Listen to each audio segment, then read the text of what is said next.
저는 올해 예순을 바라보는 남자입니다. 28에 5살 어린 여자 만나서 결혼을 했고, 결혼하고 10년도 안 돼서 아내는 바람이 나서 집을 나가버렸습니다. 아들이 초등학교 입학도 안 했던 때였죠. 바람난 사실을 들키고 나서 한동안 조용히 지내는 것 같아서 이제 마음 잡고 사는가 보다 했습니다. 그런데 그 사이 제 통장에 돈까지 싹 다 빼고 집에 돈이 될 만한 것들도 팔아치우고 집을 나가버렸습니다. 당시 얼마나 막막했는지 말로 설명할 수도 없습니다. 돈이야 또 벌면 되지만 결혼해서 아이까지 낳고 같이 살았던 여자가 그렇게 뒤통수를 치고 떠나니 정신을 제대로 붙잡을 수가 없더라고요. 술로 나를 보내고 그냥 죽고 싶은 마음밖에 없더라고요. 그런데 아들이 엄마 없다고 기죽어 있는 거 보니까 이렇게 살아서는 안 되겠다 싶었습니다. 저보다 애가 더 상처를 받았을 것 같아서 저라도 정신 차려야겠다 마음 먹었지요. 더 이상 이 어린 것이 상처받게 하면 안 된다. 엄마 없는 빈자리를 느끼게 해서는 안 된다. 다짐 또 다짐하면서 아이를 키웠습니다. 그렇게 20년이라는 세월이 흘렀습니다. 아이는 다행히 엄마 없이도 잘 자랐고 대학도 가고 군대도 다녀와서 한창 취업 준비를 하고 있을 때였습니다. 한평생 연락도 없던 전처가 갑자기 연락을 해오더군요. 가족들이 필요해서 붙잡을 때는 제 좋아하는 남자하고 같이 살겠다고 돈까지 빼돌려 달아난 여자가 20년이 지나고 와서 못하러 왔는지 그동안 있었던 얘기 한번 해보겠습니다.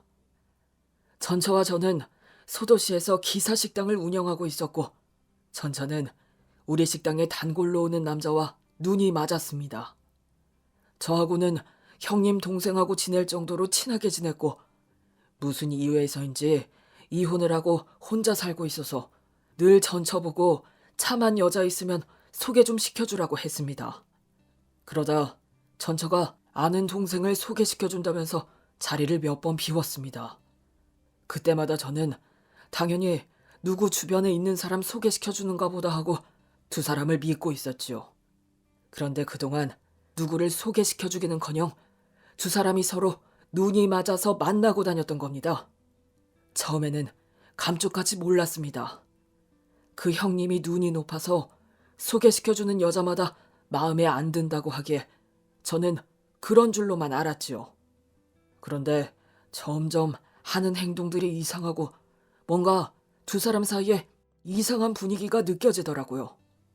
하루는 아내 몰래 아내 뒤를 따라가 봤고 그날 그 둘 사이가 어떤 관계인지 다 알게 되었습니다. 두 사람의 사이를 알고 제정신일 수 없었습니다. 그 자리에서 형님이라고 불렀던 단골에게 다가가 말 대신 주먹으로 제가 할 말을 대신했고 아내를 끌고 집으로 왔습니다. 집에 데리고 오니 싹싹 빌더라고요. 그 인간이 자기를 꼬셔서 자기가 잠깐 정신이 나갔었나 보다며 절대로 다시는 안 만나겠다고 빌었습니다. 그래서 두 번 다시 이런 일이 있으면 어떻게 할 거냐고 했더니 한 번만 믿어달라고 하대요. 내가 당신하고 한 입을 덮고 살아온 시간이 얼만데 당신한테 거짓말을 하겠냐며 한 번만 용서해주면 평생 저를 떠받들며 살겠다고 하더군요. 바보같이 믿었지요. 그래, 누구나 한 번쯤 실수는 할 수 있다. 그런 행동을 안 했으면 제일 좋겠지만 자식도 있는 여자가 설마 이런 실수 2번 하겠나. 실수로 그랬다는데 한 번만 용서해주자 했습니다. 그런데 그건 실수가 아니었습니다. 그 순간을 모면하기 위해서 실수를 했니에 어쩌니 얘기할 뿐 잘못을 뉘우친다는 것도 거짓말, 앞으로 바람을 안 피우는 것도 거짓말이더라고요. 한 석 달간 바깥 출입도 하지 않고 조용히 일만 하면서 지내기에 이제 끝났나 보다. 그때 자기 잘못을 뉘우치고 이제 앞으로는 마음 잡고 사는가 보다 했습니다. 그런데 같이 일을 하다가 전처가 몸이 안 좋다고 일찍 집에 들어간 날 일이 나고 말았죠.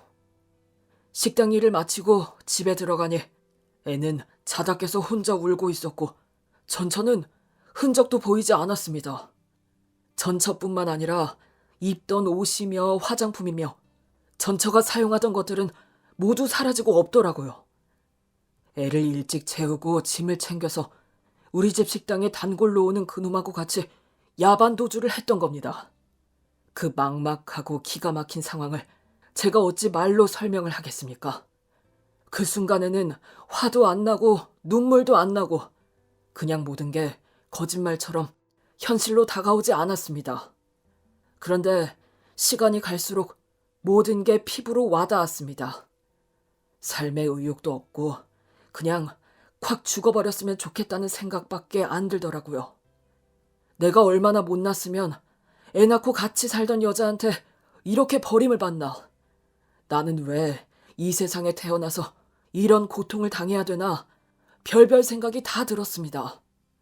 혼자였다면 제 인생 거기서 끝났을지도 모릅니다.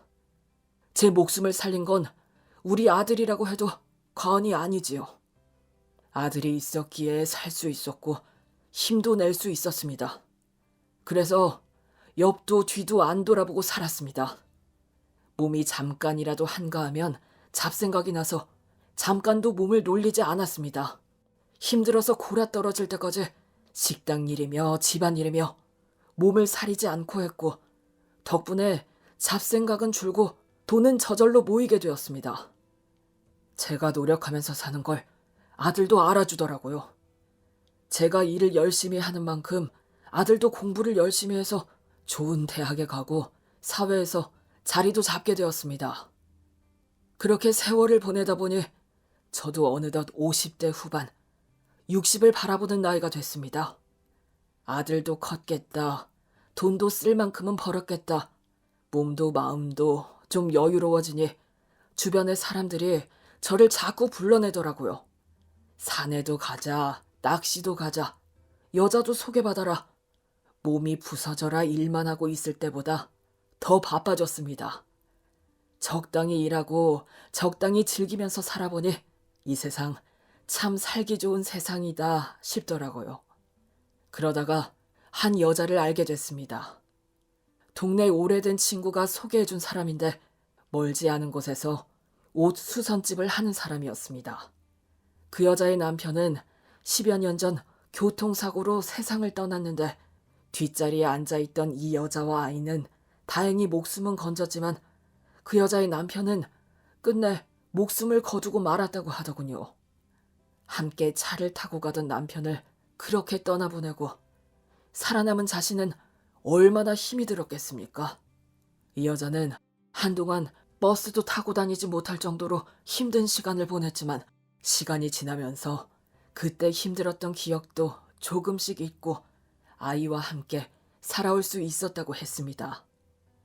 우리 두 사람이 혼자 살아온 계기는 다르지만 혼자 아이를 키우면서 살아온 세월이 어떤지 누구보다 잘 알기 때문에 우리는 서로 말이 잘 통했고 마치 오래전부터 알고 지내온 사람처럼 마음이 잘 통했습니다.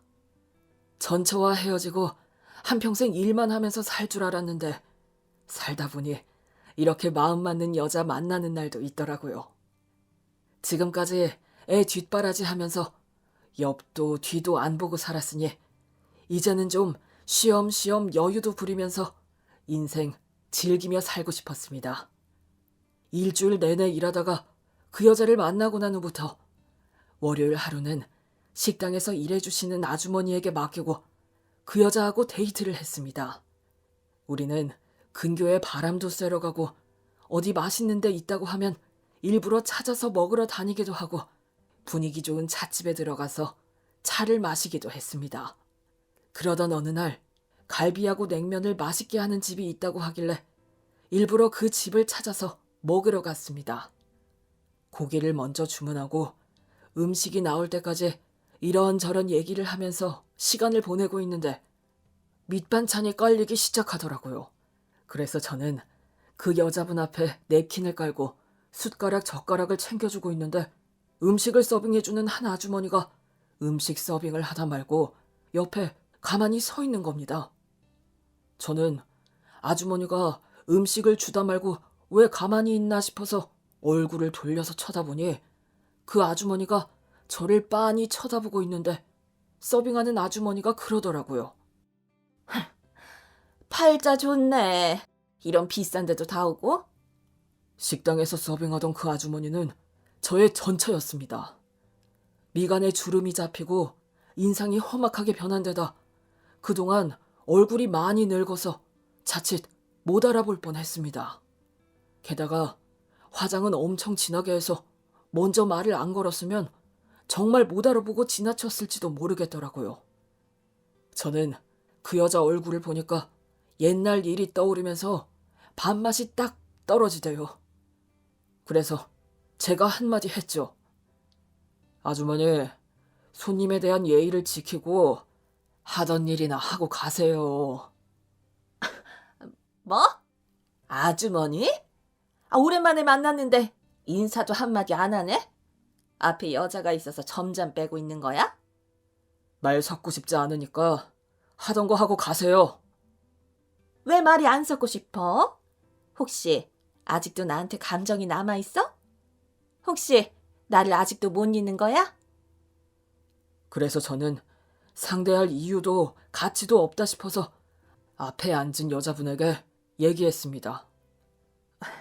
현정 씨, 오늘 아무래도 장소를 잘못 고른 것 같네요. 그냥 나가시죠. 제가 더 맛있는 거 사드릴게요. 예. 알았어요. 손님 대접해드릴 테니까 그냥 앉아 계세요. 음식 시키고 나가는 법이 어디 있습니까? 제가 일어나려고 하니 전처가 나머지 음식을 탁탁 소리나게 놓으면서 제 앞에 앉은 현정 씨를 아래 위로 훑어보고는 음식 서빙하는 카트를 밀고 가더라고요. 저는 좋은 기분으로 왔고 그 여자분도 좋은 기분으로 왔는데 전처가 하는 행동 때문에 우리 두 사람 모두 기분이 별로 안 좋았습니다. 짐작하셨는지 모르겠는데 제가 예전에 말씀드렸던 전처입니다. 남자하고 바람이 나서 집에 있는 돈까지 싹 빼서 도망간 여자예요. 집 나가고 나서 찾고 싶지도 않았고 어떻게 사는지 궁금하지도 않았는데 이런 데서 만나게 될 줄은 몰랐네요. 얼굴이 참 많이 변했네요. 예전에는 사람이 저렇게 험악한 인상이 아니었는데 그동안 고생을 많이 한 모양입니다. 불편하시면 그냥 나갈까요? 그렇게 얘기를 하고 있는데 주문한 고기가 나왔고 현정 씨는 고기도 나왔는데 온 김에 먹고 가자고 하더라고요. 오랜만에 만나서 한마디 한 것 같은데 신경 쓰시지 말고 맛있게 먹고 가요. 여기 고기 맛있다고 하던데 한번 먹어보고 싶었어요. 그래서 저는 현정 씨가 그렇게 하고 싶으면 그렇게 하자고 하면서 집게로 고기를 들고 고기를 구우려고 했죠. 그랬더니 다시 전처가 와서 제가 들고 있던 집게를 확 뺏어버리더라고요. 여기는 비싼 데라서 서빙하는 사람이 고기 구워주는 거야. 이런 데를 와봤어야 알지.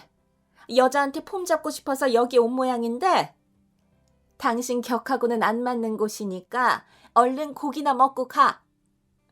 그래서 저는 고기는 내가 잘 구우니까 신경 쓰지 말고 절로 가라고 했죠. 내 고기는 내가 알아서 굽는다고요. 그랬더니 전처는 제 말이 하나도 안 들리는 것처럼 집게를 달라고 해도 안 주고 계속 고기를 올리더니 이제는 현정 씨 쪽을 보면서 말하더라고요. 이 사람 뭐라도 있는 줄 알고 뭐 좀 얻어먹을 거 있나 싶어서 붙었어요? 하고 있는 모양새를 보니 아직까지는 수더분한 척 하고 있는 모양인데 눈빛을 딱 보니까 남자 후리고 다니는 여자네. 이런 여자 조심해야 돼. 수더분한 척 해다니는 꽃뱀들도 많아. 바람나서 나간 여자가 먼 낯짝으로 내 앞에 서서 내가 만나는 여자한테 그런 얘기를 하는지 제가 너무 화가 나더라고요. 지금 무슨 말도 안 되는 소리를 짓거리는 거야? 어? 바람나서 내 돈까지 싹 가지고 도망간 여자가 무슨 낯짝으로 내 앞에 서서 말도 안 되는 소리를 짓거리는 거야? 내가 꽃뱀을 만나든 독사를 만나든 네가 무슨 상관이야? 현정 씨, 나갑시다. 내가 이 여자 얼굴을 보니 밥맛이 딱 떨어져서 먹을 생각이 없네요. 그랬더니 앞에 있는 현정 씨가 전처한테 한마디 하더라고요. 그만 자리 피해주세요. 음식까지 나왔는데 이대로 나가면 그쪽한테도 좋을 거 없잖아요? 그리고 고기는 우리 석기 씨가 잘 구우니까 우리 테이블은 신경 안 써도 됩니다. 그만 가세요. 현정 씨가 아주 품위 있게 얘기를 하는데 그 모습을 보니 전처가 배알이 꼬이는지 얼굴을 있는 대로 찌그러뜨리면서 콧방귀를 끼면서 그러대요. 우리 석기 씨 좋아하네. 뭐 결혼이라도 했어? 둘이 부부라도 됐어? 우리 석기 씨는 무슨 얼어 죽을 우리 석기 씨야? 남자 비위나 살살 맞추고 사는 게 어디서 고상한 척하고 얘기를 하고 있어? 그랬더니 현정 씨는 전처가 하는 말에는 대꾸도 안 하고 식탁 위에 배를 눌렀고 소란스러운 광경을 멀리서 지켜보고 있던 식당의 매니저가 달려와서 무슨 일이냐고 물었습니다. 이 고깃집 맛있고 분위기 좋다고 소문나서 왔는데 오늘 분위기가 너무 별로라서 일어나야 하나 싶어요. 이분이 자꾸 여기 와서 아는 척을 하면서 얘기를 하는데 우리 조용히 밥 먹고 가고 싶으니까 아무도 안 왔으면 좋겠어요. 이왕 나온 음식 우리가 알아서 잘 먹고 갈게요. 그러자 그 식당 매니저가 전처에게 여기는 신경 쓰지 말고 주방에 들어가 보라고 한마디 하더라고요. 전처는 자기는 홀서빙 담당인데 왜 주방에 들어가냐고 자기는 여기서 서빙 계속 하겠다고 하더라고요.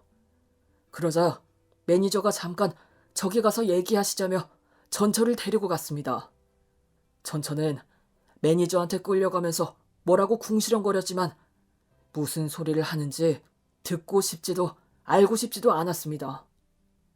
전처가 가고 난 후에 저는 현정 씨에게 미안하다고 생각지도 못한 일 때문에 현정 씨 기분을 나쁘게 한 것 같다고 사과했죠. 그랬더니 현정 씨는 제 잘못이 아니라면서 신경 쓰실 것 없다고 이왕 온 김에 맛있게 먹고 가자고 하더라고요. 그래서 저는 고기 구워서 현정 씨 접시에도 놔주고 현정 씨는 고기 구워줘서 고맙다고 저한테 고기쌈도 싸줬습니다. 조금 전에 있었던 일 따위는 금방 잊어버렸지요.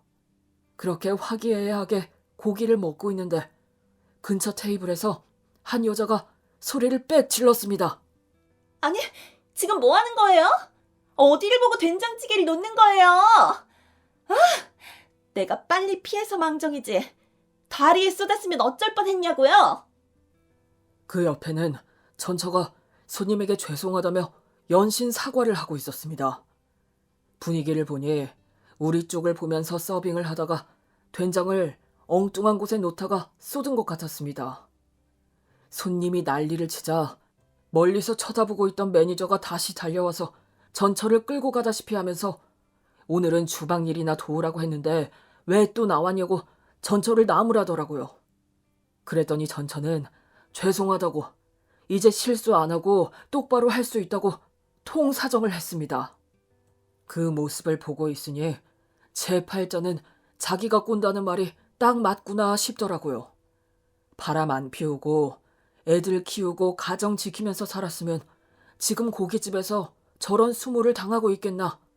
지금 저처럼 적당히 인생 즐기면서 살았을 텐데 자신의 인생을 스스로 망친 거나 마찬가지였죠. 인생 참 딱하게 산다는 생각은 들었지만 제가 신경 쓰거나 할 일은 아니었으니 저는 그냥 모른 척하고 먹던 거나 계속 먹고 있는데 갑자기 전처가 저한테 다가오더니 시비를 걸었습니다. 이런 꼴 보니 속 시원해. 아주 고소해 죽겠지? 나 여기 일하는 줄 알고 일부러 내 속 뒤집으려고 이 여시 같은 여자 데리고 왔지? 내 비참한 꼴 보려고 일부러 온 거잖아. 지금까지 내 뒷조사하고 다닌 거야? 지금까지 스토커처럼 나 따라다닌 거지? 말도 안 되는 소리를 해댔는데 정말 기가 막히더군요. 아무리 그래도 전처가 이 정도는 아니었는데 사람이 영 이상하게 변해 있었습니다. 저는 여기서 괜히 더 엮여서 좋을 게 없다 싶어서 현정 씨에게 나가자고 말하고 자리에서 일어났습니다. 그쯤했으면 전처도 그만할 것이지 우리가 식당에서 나와 주차장까지 왔는데 따라 나오더라고요. 왜 그냥 가냐고, 남 일하는 데까지 난장판을 부려놓고 이렇게 그냥 가면 어떡하냐고 저보고 악을 쓰더라고요. 그러면서 한다는 말이 자기하고 다시 잘해보고 싶어서 여기 온 거 아니냐고 했습니다. 그 소리를 들으니 너무 기가 막혀서 헛웃음밖에 안 났습니다.